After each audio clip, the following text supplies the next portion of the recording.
한 번 더 기뻐하며 왕께 노래 부르리 소리 높여 할렐루야 부르리 주님 앞에 나와 찬양 드리며 우리 주님과 함께 기뻐하리 나의 창조자 나의 구원자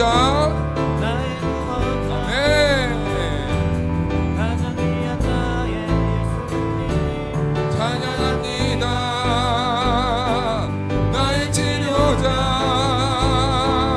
나의 선한 목자 되신 주 예수 나의 주 찬양 기뻐하며 왕께 기뻐하며 왕께 노래 부르 소리 높여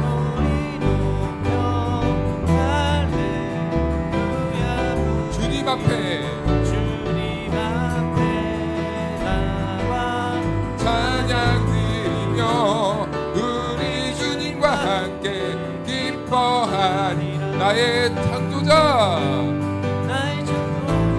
나의 창조자 나의 구원자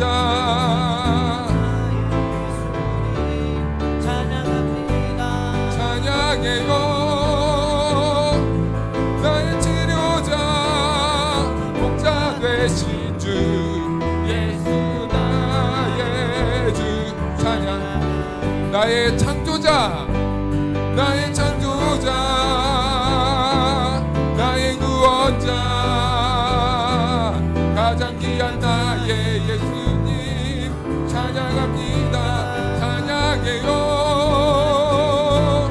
나의 치료자 목자 되신 주 예수 나의 주 우리 한 번 더 선포하십시다 나의 창조자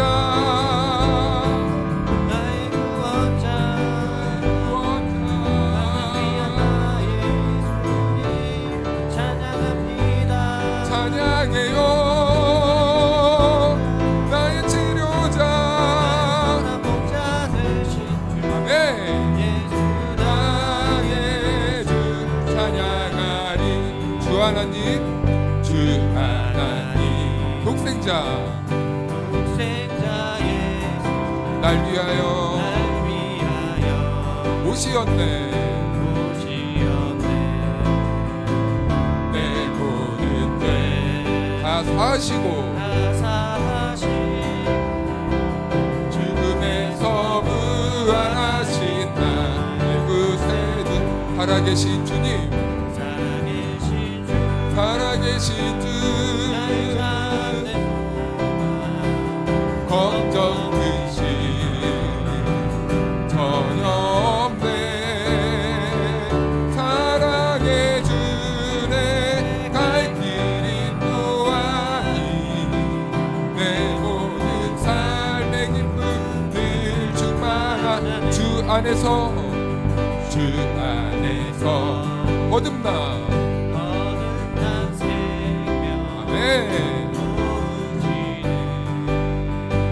주의 사랑 잔기쁨과 확신 가지고 예수님의 도우심을 믿으며 살리 살아계신 주 나의 참된 소망 걱정 근심 전혀 없네 사랑해 주네 갈 길 인도하니 내 모든 삶의 기쁨 늘 충만하네 그 언젠가 주 뵐 때까지 주를 위해 싸우리라 승리의 길 멀고 험해도 주님께서 나의 앞에 지켜주신 살아계신 살아계신 주 아멘. 걱정 근심 전혀 없네. 주 내 갈 길 인도하니 내 모든 삶의 기쁨 늘 충만. 주 하나님 주 하나님 독생자 날 위하여 오시었네. 내 모든 죄 다 사하시고 죽음에서 부활하신 나. 우리 2절로 고백할까요? 주 안에서 거듭난 생명 부으시니 주의 사랑 참 기쁨과 확신 가지고 예수님의 도우심을 믿으며 다 같이 선포하십시다. 살아계신 주 걱정 근심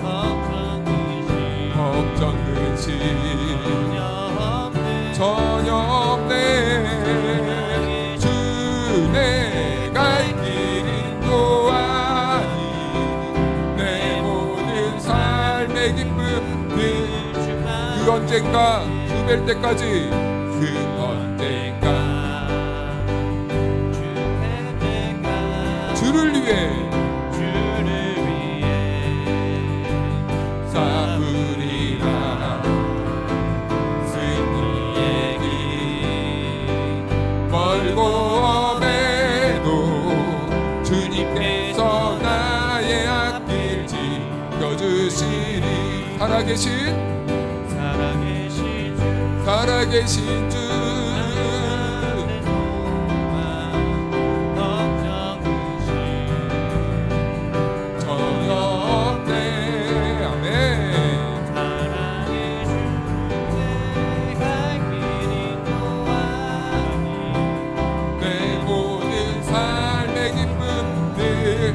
살아계신 주님 살아계신 주 나의 참된 소망 걱정 근심 전혀 없네. 사랑의 주 내 갈 길 인도하니 내 모든 삶의 기쁨 늘 충만한 살아계신 주님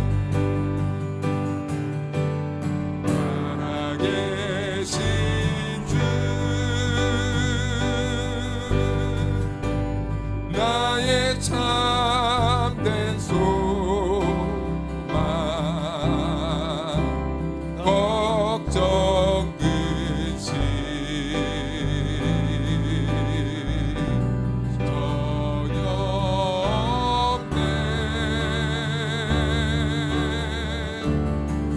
사랑의 주 내가 갈 길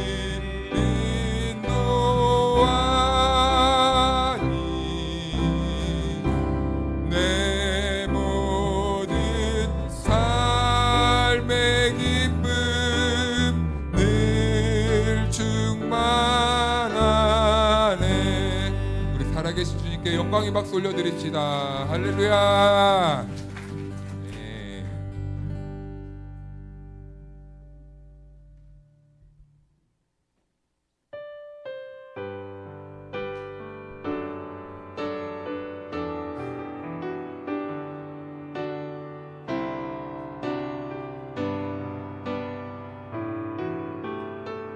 우리 같이 고백할까요? 다 표현 못해도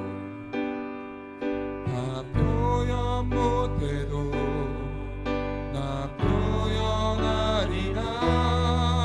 나 고백 못해도 나 고백하리라. 알 수 없어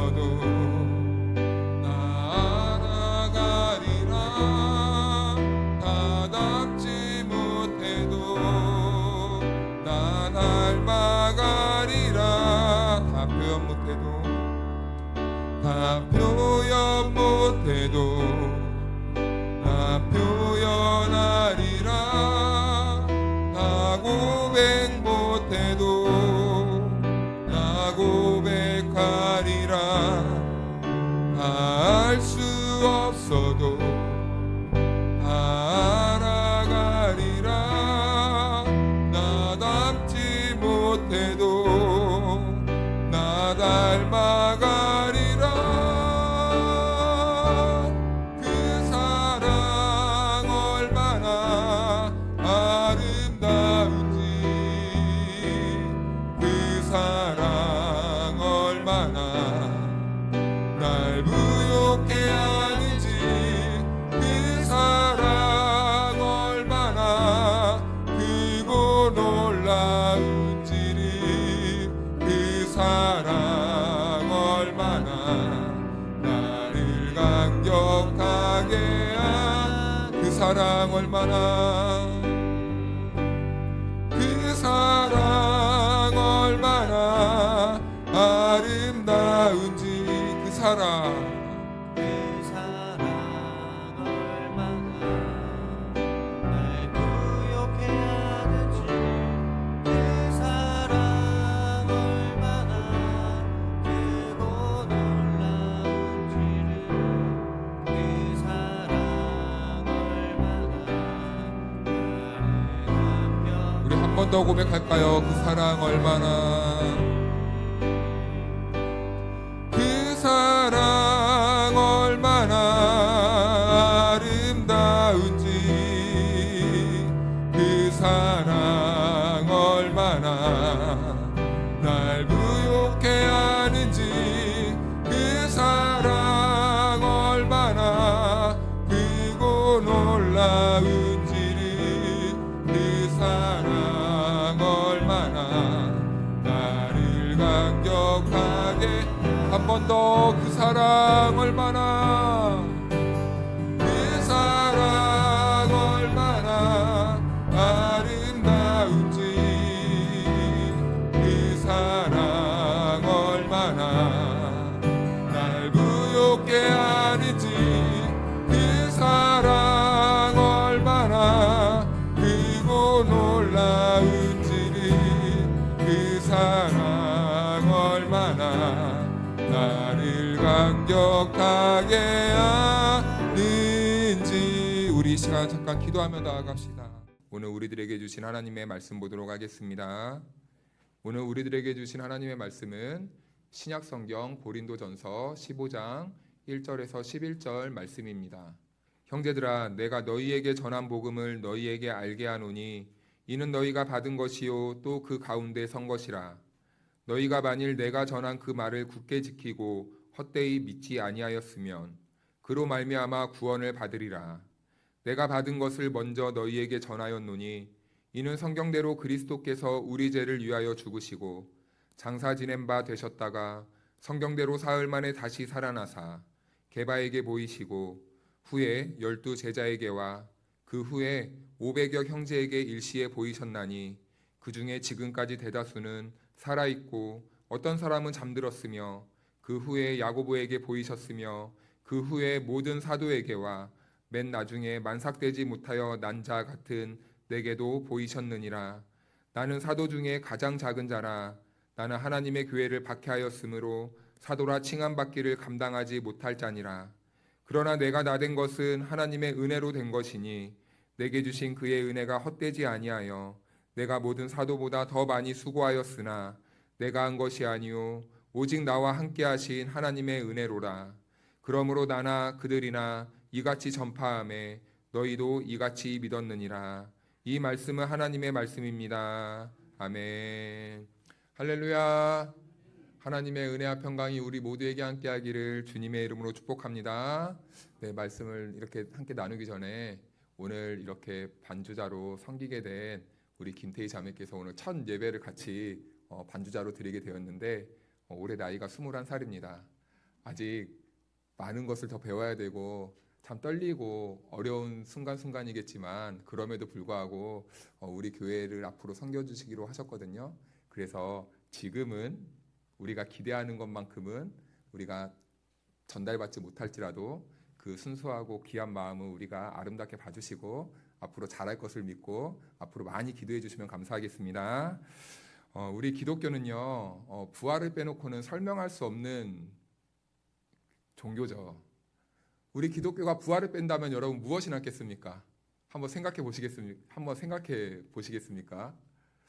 아마 단팥빵에 팥이 없는 빵이 아닐까. 우리가 믿는 게 아무 의미가 없어지지 않을까라는 생각을 하게 됩니다.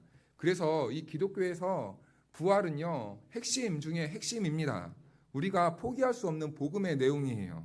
그런데 어떤 사람들은요, 이 부활의 내용이 거짓이라고 말한다는 거에 있어서 문제가 됩니다. 그러나 여러분 우리가 한번 생각해 볼까요? 부활이 만약 실제로 일어나지 않았다고 한번 생각해 보면 어떻게 될까요? 어떻게 될까요? 만약에 예수님의 부활이 실제로 일어나지 않았다면 어떻게 되겠습니까? 그리고요, 참 감사하게도 이 부활을 거부할 수 없는 증거와 증인들이 참 많이 있다는 겁니다. 우리는 그리스도인입니다. 그리스도인들은 무엇을 가치로, 무엇을 중심으로 살아가야 됩니까? 성경이죠, 성경.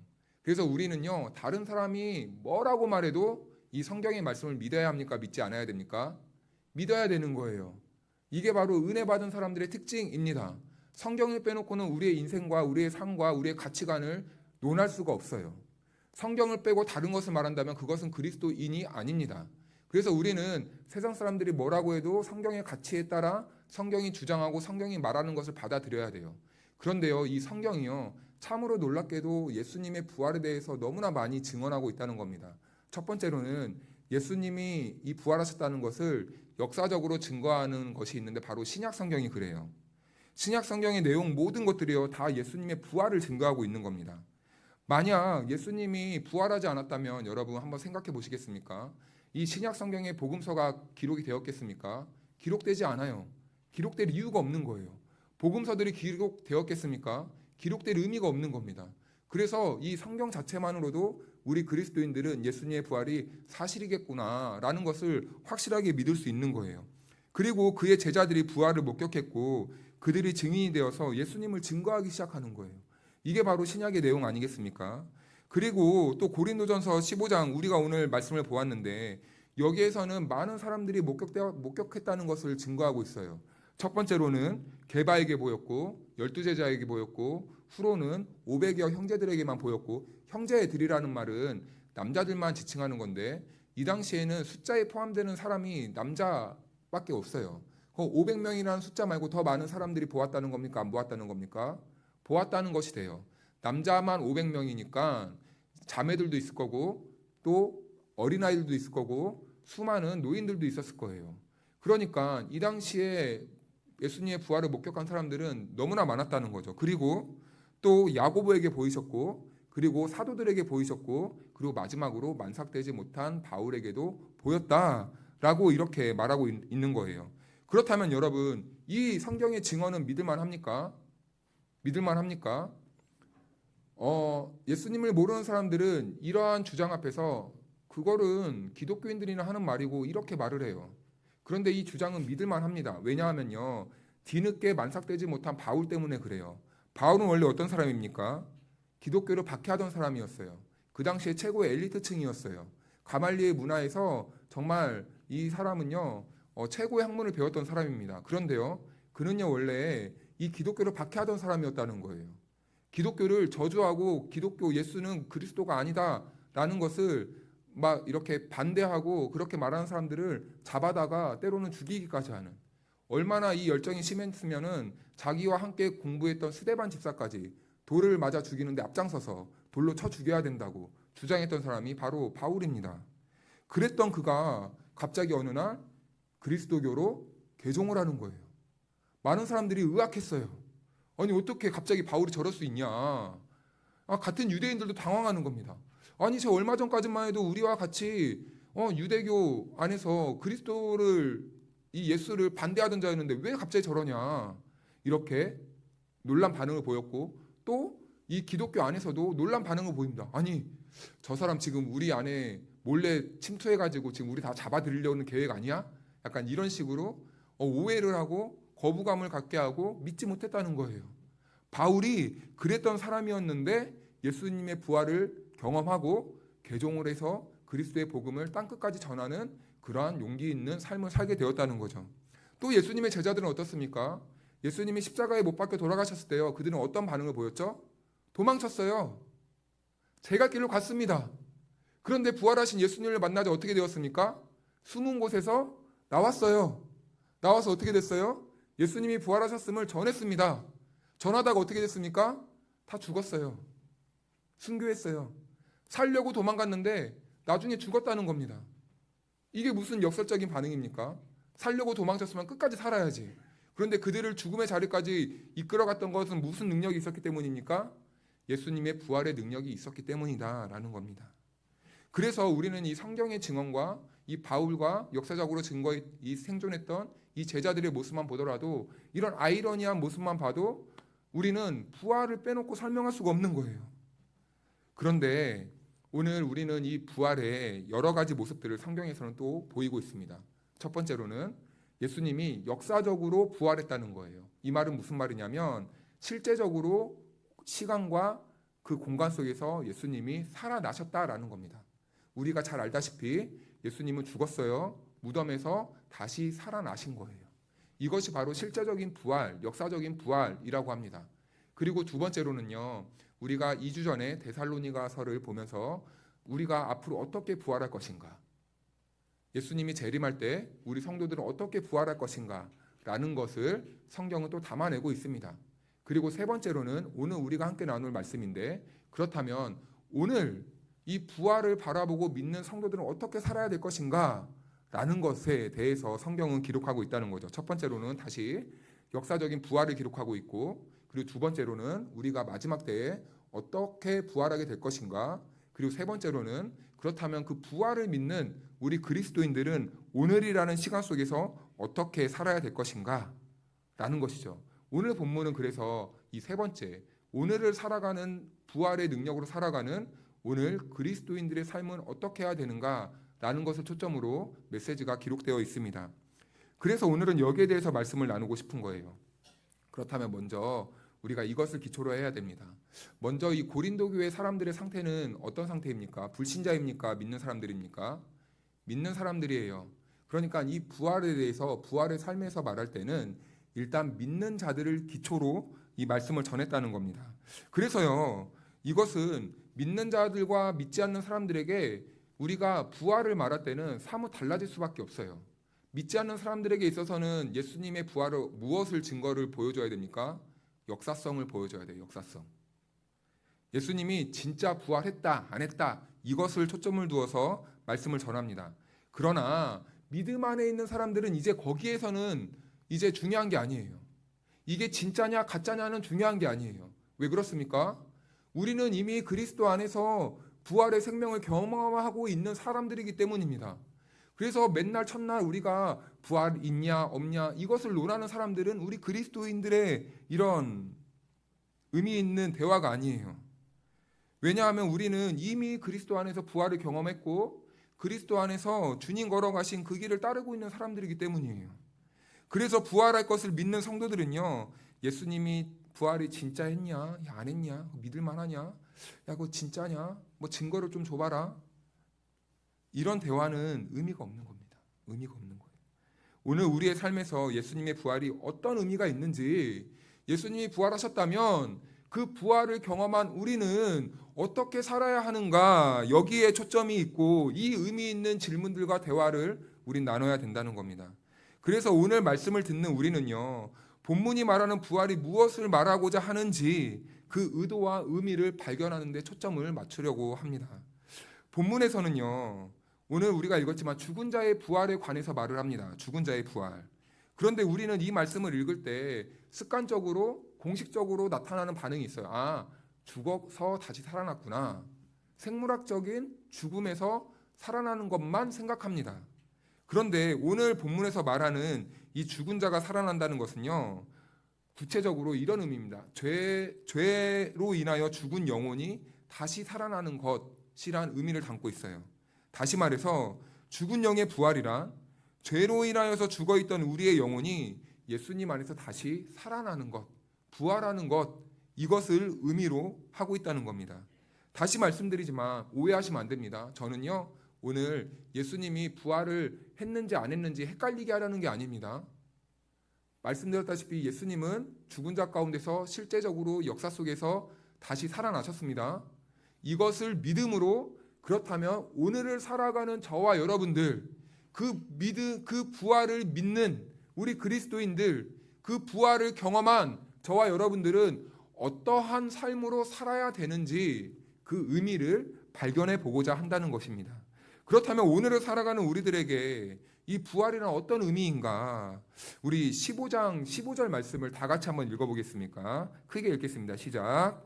또 우리가 하나님의 거짓 증인으로 발견되리니 우리가 하나님이 그리스도를 달리 살리셨다고 증언하였습니다. 만일 죽은 자가 다시 살아나는 일이 없으면 하나님이 그리스도를 다시 살리지 아니하셨으리라. 아멘. 우리가 이 구절에서 주목해야 될 부분은요, 노란 부분입니다. 죽은 자가 다시 살아나는 일이 없으면 하나님이 그리스도를 다시 살리지 아니하셨느니라. 여기서 이 죽은 자가 다시 살아난다, 이 말은요, 여기에서 죽은 자라는 말이 있잖아요. 이 말은 헬라어로 네크로스라는 말입니다. 네크로스라는 이 헬라어 단어는 어떠한 뜻이 있냐면 생명이 다해서 죽은 자를 말하는 게 아니에요. 호흡이 다해서 죽은 자를 말하는 게 아닙니다. 심장이 다 멈춰서 이제 죽은 자를 말하는 게 아니에요. 여기에서 말하는 이 죽은 자는 정확하게 육신은 살아있으나 죽은 자, 육신은 살아있으나 영적으로 죽은 자를 말하는 겁니다. 다시요. 육신은 살아있어요. 그런데 영적으로 죽은 자를 말할 때 바로 이 네크로스, 이 죽은 자라는 표현을 사용한다는 거예요. 우리 15장 12절 13절을 한 절씩 교독할까요? 그리스도께서 죽은 자 가운데서 다시 살아나셨다 전파되었거늘 너희 중에서 어떤 사람들은 어찌하여 죽은 자 가운데서 부활이 없다 하느냐? 만일 죽은 자의 부활이 없으면 그리스도도 다시 살아나지 못하셨으리라. 아멘. 여기에도 보니까 죽은 자의 부활을 말하고 있습니다. 죽은 자가 나와요. 이 헬라어 단어 또한 네크로스입니다. 육체는 살아있는 것처럼 보이지만 그의 영혼은 죽어있다라는 겁니다. 이것은요, 우리의 내면, 우리의 영혼이 죽은 자처럼 살고 있다는 거예요. 예수님이 없는 것처럼 살고 있다는 겁니다. 부활하지 않을 것처럼 살고 있는 그런 죽은 자의 상태를 말하고 있는 거예요. 우리는 가끔 어려운 사람들을 만나면 이런 말을 종종 듣습니다. 내가 사는 게 아니야. 내가 진짜 죽지 못해 살아. 이분들은 육체는 살아있으나 그의 내면은 지금 어떻게 되고 있는 겁니까? 죽어가고 있는 거예요. 안타깝죠. 안타까워요. 겉보기에는 멀쩡하나 속은요 죽어가고 있는 거예요. 영혼이 짓밟히고 막 이런 여러 가지 힘듦과 어려움 때문에 계속 이 억눌려서 죽어가고 있는 그 상태. 그럴 때 죽고 싶은 꼭 그 상태를 말할 때 오늘 이 헬라어 네크로스, 육체는 멀쩡하게 살아있지만 그 속은 죽어가고 있는 상태, 그 표현입니다. 그런데 지금 바울은 고린도 성도들을 향해서 죽었다라고 말하는 거예요. 교회의 성도들을 향해서 여러분들의 영혼은 지금 죽어있는 상태입니다 라고 이렇게 직언을 하는 거예요. 예수님이 십자가에서 우리의 모든 죄를 사하여 주셨는데 왜 그렇게 죽은 자처럼 생활하십니까? 라고 말하는 겁니다. 왜 여러분들은 그렇게 죽은 자처럼, 예수님이 부활하지 않은 것처럼, 우리는 부활하지 않을 것처럼 그렇게 죽은 자처럼 살아가십니까? 라고 말하는 거예요. 교회를 다니고 예수님을 믿어도 이 가운데는 죽은 자처럼 사는 사람들이 있을 수도 있습니다. 그리고 이 싸움은요, 교회 안에서뿐만 아니라 우리들의 일상에서도 매일매일 벌어지는 싸움이에요. 그래서 우리는 영적으로 죽지 않기 위해 어떻게 해야 됩니까? 우리는 영적으로 억눌리지 않기 위해 어떻게 해야 됩니까? 우리는 그래서 그리스도를 바라봐야 되는 겁니다. 부활하셔서 죄와 사망에서 승리하신, 그렇게 하나님의 아들로 선포되신 그 예수님을 우리는 바라보아야 된다는 것이죠. 우리는 부활을 생각할 때 마치 죽어서 가는 곳, 그리고 천국 갈 때 티켓, 이런 입장권 정도로만 생각합니다. 죽어서만 우리는 부활할 것이라고 생각을 하는 거예요. 여기에 우리의 착각이 있고 우리의 그리스도인들의 모순된 삶을 일으키는 한 가지 오해를 불러일으키는 지점입니다. 이것은 우리가 부활했을 때 한쪽의 모습만 보는 거예요. 우리가 죽어서 부활해서 영생을 얻는 것은요, 신앙생활에서 반쪽의 모습만 보는 겁니다. 우리는 종종 거듭남이라는 말을 사용해요. 거듭남. 다시 태어났다는 의미입니다. 죽은 죄인이 다시 생명을 얻었다라고 말할 때 거듭났다라고 말을 해요. 우리는 이미요, 거듭난 존재입니다. 동의하십니까? 예수님으로 인하여서 우리는 거듭났잖아요. 우리는 새 생명을 얻었잖아요. 저만 믿습니까? 믿으십니까? 새 생명을 얻었다는 것은 무엇을 말하는 겁니까? 우리는 이미 죽은 자 가운데서 부활을 했다라는 거예요. 이것이 바로 거듭난 성도들의 삶의 모습이라는 겁니다. 그것이 우리들의 정체성이라는 겁니다. 지금 현재 우리의 상태라는 거예요. 우리는 살아있어요. 살아있는 자처럼 살고 있는 겁니다. 그것이 바로 거듭난 부활한 성도들의 삶의 모습이에요. 그래서 바울은 오늘을 사는 고린도 성도들에게 죽은 영이 부활해야 한다는 것을 전하고 있는 겁니다. 왜 그렇게 예수님이 죽은 것처럼 사십니까? 예수님은 부활하셨습니다. 부활하신 것처럼 살아야죠. 즉 성도들은요, 죽어서도 다시 살아나는 부활을 경험할 것이지만 오늘 여기서부터 예수님의 이 부활의 권능과 능력이 우리의 죽은 영혼을 다시 살려 생명에 있는 그 부활의 삶으로 살아야 된다는 것을 바울이 호소하고 있는 거예요. 호소하고 있는 거예요. 한 가정에 아버지가 있었어요. 참 난폭합니다. 입만 열면 욕을 내뱉고 자녀들을 구타하고 술과 담배와 도박에 쪄들어가지고 그렇게 살아갑니다. 사람들이 볼 때 인간이기를 포기한 인간처럼 살고 있는 거예요. 그런데 그가 부활하신 예수님을 만나는 겁니다. 그의 인생이 변화되는 거예요. 악습관들이 하나씩 내려놓게 되는 겁니다. 예수님의 부활하신 능력이 그의 죽은 영혼에 생기를 불어넣자 이제 다시 그 안에서 새로운 싹이 태어나기 시작하는 거예요. 생명이 다시 그의 삶을 이끌어가기 시작하는 겁니다. 죽은 자의 삶을 하나씩 벗어버리게 되는 거예요. 그는 죽은 자였어요. 그런데 그는 예수의 영이 임하자 다시 산 사람이 된 것입니다. 생명이 있는 사람이 된 것입니다. 성도 여러분, 우리의 삶에도 이런 영역이 있을 수도 있습니다. 내가 알건 모르건 내 습관적으로 무의식적으로 죽음의 냄새가 나는 삶의 습관들이 있어요. 그런 죽음의 냄새가 나는 곳은 어디입니까? 이웃과의 관계 속입니까? 직장에서입니까? 아니면 학교 생활에서입니까? 아니면 내 안에 나를 죽이고 있는 어떠한 자아입니까? 아니면 내 자신입니까?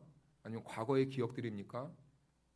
그것들이 나를 지금 삼키고 있고 나를 짓밟고 누르고 힘들게 하고 있다면 그것은 바로 우리가 죽음의 자리에 있다라는 그러한 모습입니다. 그래서 바울이 고린도 교회 성도들에게 말해주고 싶었던 부활은요, 바로 이런 측면이었어요. 왜냐하면 지금 고린도 교회 성도들은 믿는 자들이 모였지만 꼭 그들의 모습을 보면요, 믿지 않는 성도들처럼 모여있었기 때문이에요. 왜냐하면 그들은요, 당을 지었습니다. 당을 지어서 분파를 만들었어요. 교회를 네 군데로 쪼개놨습니다. 그리고 그들은 교만했습니다. 자기네는 지혜가 있다고 생각했어요. 교만했어요. 하나님의 말씀보다 내 지식이 더 뛰어나고 더 잘났다고 그렇게 말했습니다. 그리고 그들은 예수님을 믿고 있었으나 음행했어요. 그리고 서로를 고소고발했습니다. 내가 이기겠다고 교회 안에서 그렇게 고소고발한 거예요. 그런데 여기서뿐만 아니라 그들은 교회를 다니고 있었지만 예수를 믿는다고 했지만 우상 숭배에 빠져 있었습니다.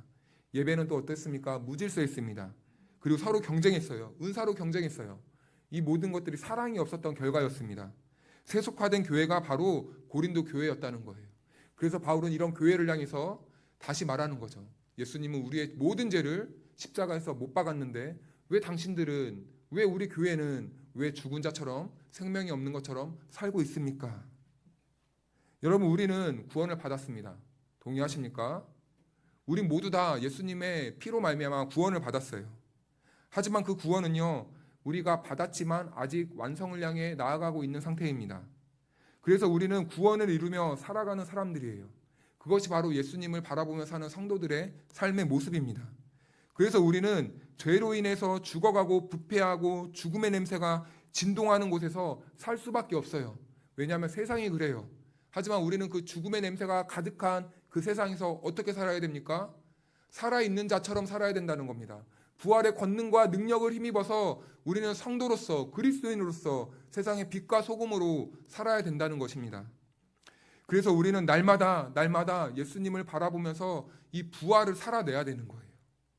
그리스도인이 된 우리는요, 죽음의 냄새가 나는 그 세상 속에서 부활의 향기를 흩날리면서 죽음의 냄새를 부활의 향기로 밀어내는 삶을 살아야 되는 것입니다. 그런데 우리는 때때로 어떻게 살아갑니까?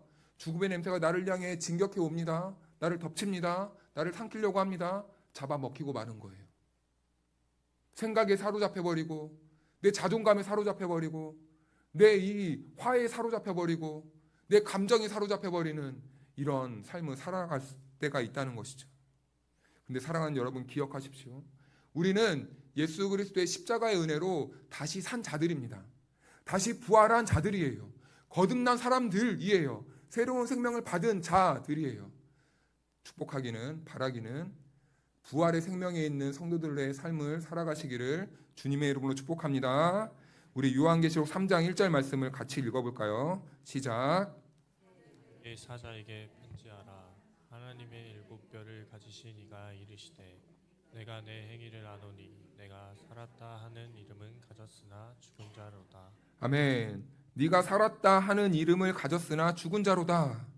여기에서도 똑같습니다. 네크로스라는 단어를 사용해요.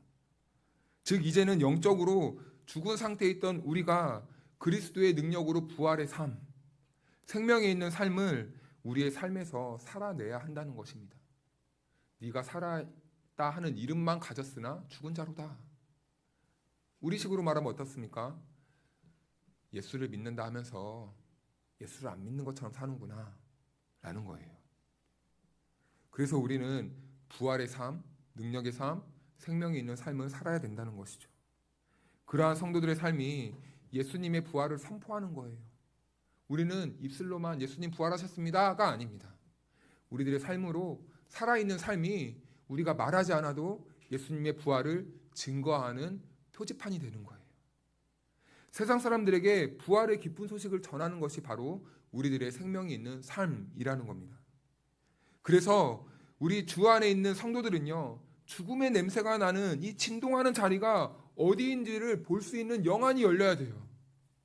우리는 어디가 죽어 있고 어디에서 죽음의 냄새가 나고 어디가 사망이 있는지를 볼 수 있어야 된다고요. 이것이 바로 분별할 수 있는 능력이고 분별할 수 있는 지혜가 우리들에게 필요하다는 겁니다. 그러기 위해서 우리는 어떻게 해야 됩니까? 날마다 깨어 기도하셔야 돼요. 날마다 주님께 간구해야 됩니다. 오늘도 죄에 빠지지 않도록, 죽음의 냄새에게 빠지지 않도록, 잡혀먹지 않도록 우리는 날마다 깨어서 기도해야 돼요. 그것이 바로 주님 다시 오실 그 재림의 때를 기다리는 지혜롭고 슬기로운 다섯 처녀와 같은 삶이라는 것이죠. 우리가 세상 사람들처럼 먹고 마시고 시집가고 장가가고 하는 대로 살다가 주님 언제 오시는지도 모르고 맞이한다면 우리는 부활이나 가능하겠습니까? 아니라는 것이죠. 세상 사람들은 그래서 우리가 그 죽음의 냄새나는 그 자리에서 부활의 능력으로 거룩하고 우리들의 행실이 주님께 드려지는 산 제물과 같이 그렇게 살아가는 모습을 보면서 마음에 이 변화가 일어나는 거예요. 조금씩 균열이 일어나는 거예요. 격동하게 되는 거예요. 쟤네들은 왜 저렇게 살까? 그리스도인들은 왜 저렇게 살아갈까? 궁금해지는 겁니다. 그럴 때 복음이 들어가는 터가 완성되는 거예요. 그럴 때 우리가 저는 예수님 때문에 이렇게 삽니다. 전 예수님 때문에 정직하게 삽니다. 전 예수님 때문에 불의에 가담하지 않습니다. 전 예수님 때문에 성실하게 삽니다. 전 예수님 때문에 이렇게 최선을 다해서 인생을 살아갑니다. 이 한마디가 그들의 삶에, 그들의 영혼에 변화시켜주는 것이죠. 그래서 우리는 죽음의 냄새가 나는 자리, 죽어있는 영혼들이 어디에 있는지 볼 수 있어야 된다는 거예요. 무엇을 먹을까, 무엇을 마실까, 어떻게 해야 내 인생이 폼나는 인생이 될까, 이런 인본적이고 육체적인 냄새가 나는 곳을 향해서 우리는 부활의 능력으로 우리 성도들이 그리스도의 향기로 죽음의 냄새를 밀어내야 된다는 것입니다. 저는 냄새에 굉장히 약합니다. 냄새에 굉장히 약해요. 그래서 집에 있으면 저희 아내가 저 때문에 엄청 힘들어합니다. 음식 냄새가 집에서 나면요, 제가 기겁을 해요. 이상해요. 약간 맛있게 먹긴 하는데 그 냄새가 너무 독하면 막 울렁거려요, 속이. 그래서 많이 잘 못 먹어요, 그 울렁임 때문에. 그래서 냄새가 취약한데 그 냄새를 덮으려면 어떻게 해야 됩니까? 향을 뿌려야 돼요. 향기를. 환기를 시키든지 다른 새바람을 일으켜야 돼요. 우리가 사는 세상은 그렇다는 겁니다. 죽음의 향기로 가득해요. 그런데 우리가 그 죽음의 향기를 어떻게 밀어내야 됩니까? 그리스도의 향기로 우리가 밀어내야 돼요. 더 강력한 바람을 일으켜야 돼요. 더 강력한 바람을 우리가 쏘아야 됩니다. 그래야 이 세상이 그리스도의 부활의 향기로 뒤덮이게 된다는 것이죠. 우리 본문의 말씀을 좀 더 보겠습니다. 15장 5절부터 8절 말씀까지를 교독하겠습니다. 게바에게 보이시고 후에 12 제자에게와 그 후에 500명 형제에게 일시에 보이셨나니 그 중에 지금까지 대다수는 살아있고 어떤 사람은 잠들었으며 그 후에 야고보에게 보이셨으며 그 후에 모든 사도에게와 맨 나중에 만삭되지 못하여 난 자 같은 내게도 보이셨느니라. 아멘. 여기서 맨 마지막에 만삭되지 못한 자는 바울 자신을 말합니다. 이렇게 자기 자신을 겸손하게 표현하고 있는 것이죠. 그런데 그는 예수님을 만남으로써 그리스도를 경험해요. 그리고 그는 예수님의 그 보내심을 받은 사도가 됩니다. 바울은 부활의 권능으로 일으킴을 받은 제자들과 여러 사람들, 여러 증인들로 인하여서 만삭되지 못한 자기에게도 지금 이 복음이 떠밀려서 왔다는 거예요. 바다에 어떤 가벼운 스티로폼이 둥둥 떠 있습니다. 그런데 그 스티로폼이 바다 물결에 계속 이렇게 맞는 거예요. 그럼 그 바다 스티로폼이 어디까지 옵니까? 육지까지 와요. 이 복음의 소식이 그런 물결이 되어서 전해지다가 지금 누구에게까지 왔다는 겁니까? 만삭되지 못했던 바울 자기에게까지 왔다는 거예요. 그래서 이 포인트가 어딜까라고 생각해 보았을 때 그는 자기 동료였던 스데반이 돌에 맞는 그 순간 그때였다고 학자들은 추측을 합니다. 바울은 선동했어요. 돌을 먼저 던졌어요. 스데반에게. 돌을 던졌다는 것은요. 이제 내가 시작을 했으니 여러분들이 던지십시오라는 출발의 신호였습니다. 바울이 죽여야 됩니다라고 돌을 던지기 시작해요. 그런데 그때 그 스데반이 어떻게 합니까? 주님, 저들의 죄를 용서해 주십시오. 바울은 그때부터 고민하기 시작하는 겁니다. 어떻게 저럴 수가 있을까? 돌에 맞으면서 자기가 죽어가면서까지 어떻게 저렇게 복음을 전하고 용서를 할 수 있는 것인가? 그럴 때 그게 통로가 되어서 다메섹 동상에서 예수님을 만나는 그 길이 열리게 된 거죠. 그래서 바울은 당당하게 말합니다. 믿음은 어디서부터 납니까? 믿음은 어떨 때 납니까? 들음에서 납니다. 이것은 어떤 근거로 말했을까요? 자기를 빗대어서 말하는 거예요. 자기가 그렇게 복음을 들었기 때문에. 그래서 바울은 오늘 그 말을 하고 있는 겁니다. 여러 사람들이 복음이 전해서 나에게까지 증거되었습니다. 그런데 여러분, 이 부활을 목격한 사람들이 일시에 본 게 아니에요. 다른 날, 다른 장소에서 각각 목격합니다. 이처럼 바울도 예수님의 부활의 능력으로 일으킴을 받았던 사람들로 인해서 복음을 들었고 나도 변화되었다라는 것을 표현하고 있는 거죠. 다시 말해 앞서서 경험한 이 부활의 증인들로 인하여서 바울까지도 부활이 이렇게 경험되었다는 것이고 그리고 우리도 앞에서 부활한 그 믿음의 선조들로 통해서 우리도 예수님의 부활을 경험하게 되었잖아요. 그렇죠? 아마 여기에 있는 대다수의 분들은 어떠한 특별한 체험에 의해서라기보다는 다 복음을 들음으로 믿음 생활이 시작되었을 것입니다. 누군가가 전해 주었기 때문에 그 씨앗이 자라서 지금의 결과물을 만들어내고 있는 거죠. 바울도 그랬고 그리고 그 복음을 들은 지금 우리도 그렇게 되고 있었다는 거예요. 나아가서 그렇다면 여러분 이제는 우리는 어떻게 해야 됩니까? 부활의 권능을 가지고 살아가는 우리들의 삶은 앞으로 계속 일어나야 됩니다. 우리는 부활의 삶으로 계속 일어나야 돼요. 그래서 앞으로 다가올 그 모든 미래 후손들에게 우리가 부활의 소식을 계속해서 증거해야 된다는 겁니다. 우리가 그리스도의 향기를 계속해서 그들에게요 묻혀줘야 돼요. 우리가 아름다운 선행을 하면서 아름다운 모습으로 예수님을 믿는 삶의 도전을 보여주면서 계속해서 다가오는 후손들과 또 아직 예수님을 모르는 사람들에게 이 부활의 향기를 계속 묻혀줘야 된다고요.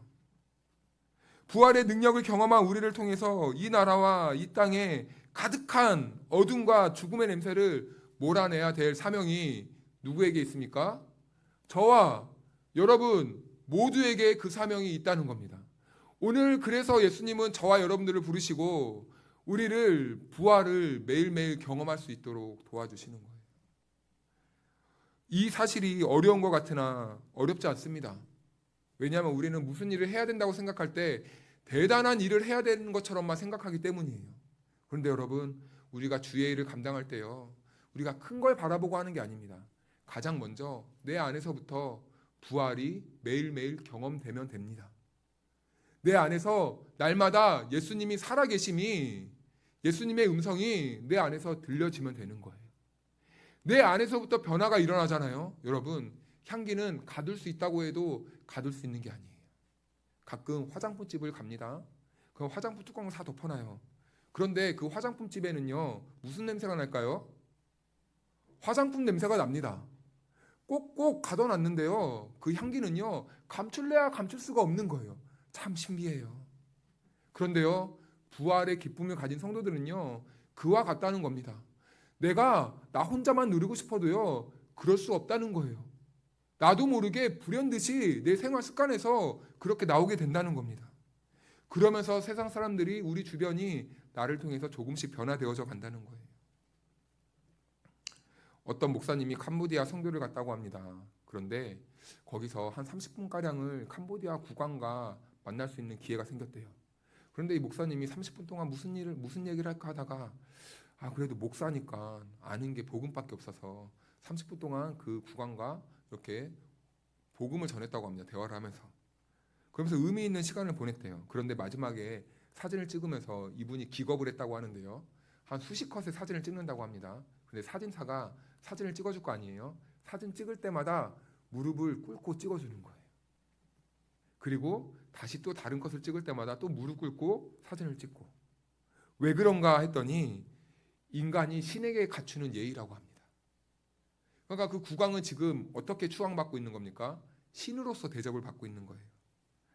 같은 사람이 사람을 이토록 추앙하고 숭배하는 모습은 물론 바라보는 관점에 따라 다르지만 우리 그리스도인들은 그것을 무엇이라고 합니까? 우상 숭배라고 하는 거예요.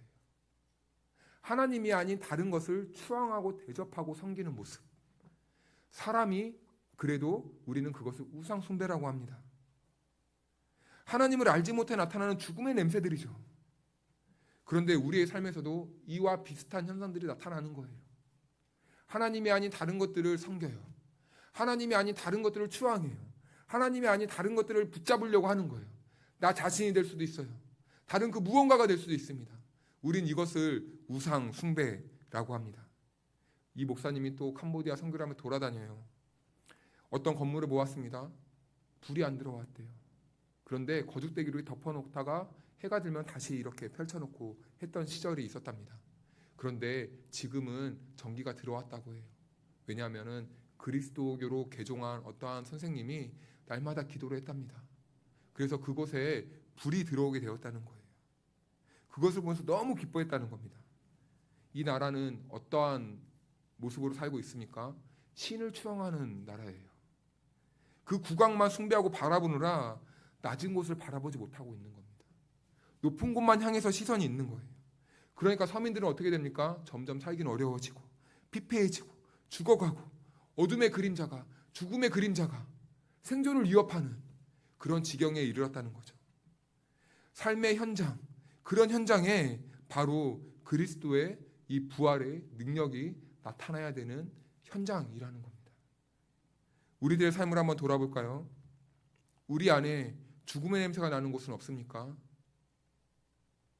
절망, 좌절, 비참함, 우울감, 아픔, 시기, 질투, 원망, 미움, 살기, 탐심, 지우고 싶은 과거. 우리의 내면만 보더라도 그리스도의 부활의 능력이 절실하게 필요하다 여겨지는 겁니다. 이제 결론을 맺으면서 우리 말씀을 좀 보도록 하겠습니다. 빌립보서 2장 5절에서 8절 말씀을 한 절씩 교독하겠습니다. 너희 안에 이 마음을 품으라. 곧 그리스도 예수의 마음이니 그는 근본 하나님의 본체시나 하나님과 동등됨을 취할 것으로 여기시 아니하시고 오히려 자기를 비워 종의 형체를 가지사 사람들과 같이 되셨고 사람의 모양으로 나타나사 자기를 낮추시고 죽기까지 복종하셨으니 곧 십자가에 죽으심이라. 아멘. 우리 주님은 아픈 우리를 고치기 위해 스스로 내려오셨습니다. 고통과 절망과 신음 가운데 있는 우리를 다시 살리시기 위해 스스로 자기를 십자가에 못 박혀 죽으셨습니다. 예수님은 이미 우리 안에 있는 모든 죄악들을 자기 자신과 묶어서 십자가에서 자기 자신을 희생하면서 우리의 모든 이 죽음의 자리들을 십자가에서 다 죽였어요. 그래서 우리는 우리 안에 죽음이 사라지고 거듭나게 된 것입니다. 새로운 존재로 우리는 그래서 부활하게 된 거예요. 그래서 예수님을 믿는 성도들의 죽음의 삶, 죄의 삶이 아닌 이제는 우리는 생명의 삶으로 예수님과 함께 살아갈 수 있게 되는 것입니다. 우리 마지막 빌립보서 3장 10절 11절을 같이 한번 읽어볼까요? 시작. 내가 그리스도와 그 부활의 권능과 그 고난에 참여함을 알고자 하여 그의 죽으심을 본받아 어떻게 해서든지 죽은 자 가운데서 부활에 이르려 하노니. 아멘. 여기에 보니까 부활의 권능과 그 고난이라고 합니다. 이 부활이란 단어가 있잖아요. 그런데 이 부활이란 이 단어 앞에 헬라어로 에크라는 단어가 있대요. 그러니까 에크라는 단어가 있고 뒤에 부활이라는 단어가 있는데 이 단어를 조합하면은 이런 의미입니다. 누웠다가 다시 일어나다. 누웠다가 다시 일어나다. 즉 부활은요, 누웠던 자리에서 다시 일어나게 되는 것을 말합니다. 그렇다면 여러분, 누운 상태에서 다시 일어나게 되면은 그땐 사람들이 어떻게 됩니까? 다시 바라봐요. 무슨 일이야? 하고 바라보는 겁니다. 드러나게 된다는 거예요. 우리가 부활의 능력으로 산다는 것은요, 이렇게 드러나게 된다는 겁니다. 세상 모든 사람들이 맞다라고 할 때 우리는 아니요 라고 말하는 거예요. 세상 사람들이 탐욕을 쫓아갈 때 우리는 아니요 라고 말하는 겁니다. 그때 세상 사람들이 부활한 우리들을 보면서 주목하기 시작한다는 거예요. 이것이 바로 부활의 능력과 권능으로 살아가는 그리스도인들의 삶이라는 겁니다. 그런데 이렇게 살다 보면 우리는 왕따가 될 수 있어요. 너네만 잘났냐? 이렇게 유별나게 사냐? 그럼에도 불구하고 여러분, 우리는 어떻게 살아야 됩니까? 그렇게 살아야 하는 것입니다. 왜냐하면 우리에게는요, 아무리 지울래야 지울 수 없는 예수 그리스도의 그 십자가의 부활의 흔적이 있기 때문이에요. 우리는 포기할 수 없는 그 부활이 우리 안에 있기 때문에 우리는 오늘도 생명을 선택하고 부활의 능력으로 살 수 있는 것입니다. 사랑하는 여러분, 우리는 주님 다시 오실 때까지 이 부활의 능력으로 살아나가야 됩니다. 왜냐하면 우리 안에는요, 죽은 냄새들이 여전히 풀풀 올라오고 있기 때문이에요. 우리는 가만히 있으면 죽음의 냄새가 나는 그 자리로 가야 한다고 속삭임이 우리 안에서 일어나기 때문입니다. 그래서 우리는 부활의 능력을 매일매일 삶에서 경험하기 위해 그리스도를 바라보는 삶을 살아야 돼요. 죽음의 싹이 올라오면 우리는 부활의 능력으로요, 짓밟아 버려야 됩니다. 죽음을 생명으로 우리는 이겨내야 돼요. 죽음은 죽이고 부활의 생명만이 우리 안에서 계속 살아나고 자랄 수 있도록 우리는 매일매일 부활의 능력으로 살아내야 된다는 겁니다. 그 어떤 것도 흉내낼 수 없는 그 부활의 능력이 우리 안에 있습니다. 이것을 소중한 가치를 여러분 숨기지 마십시다. 우리 안에 부활의 능력이 있음을 숨기지 마십시다. 날마다 기억하면서 죽음을 생명으로 이기며 살아가는 저와 여러분들의 삶이 될 수 있기를 주님의 이름으로 축복합니다. 우리 다 같이 일어나셔서 이제 나무꽃가도 주님을 찬양하겠습니다. 여호와는 내게 복을 주시고 너를 지키시기를 원하며 여호와는 그의 얼굴을 내게 비추사 은혜 베푸시기를 원하며 여호와는 그 얼굴을 내게로 향하여 드사 평강 주시기를 원하노라. 아멘.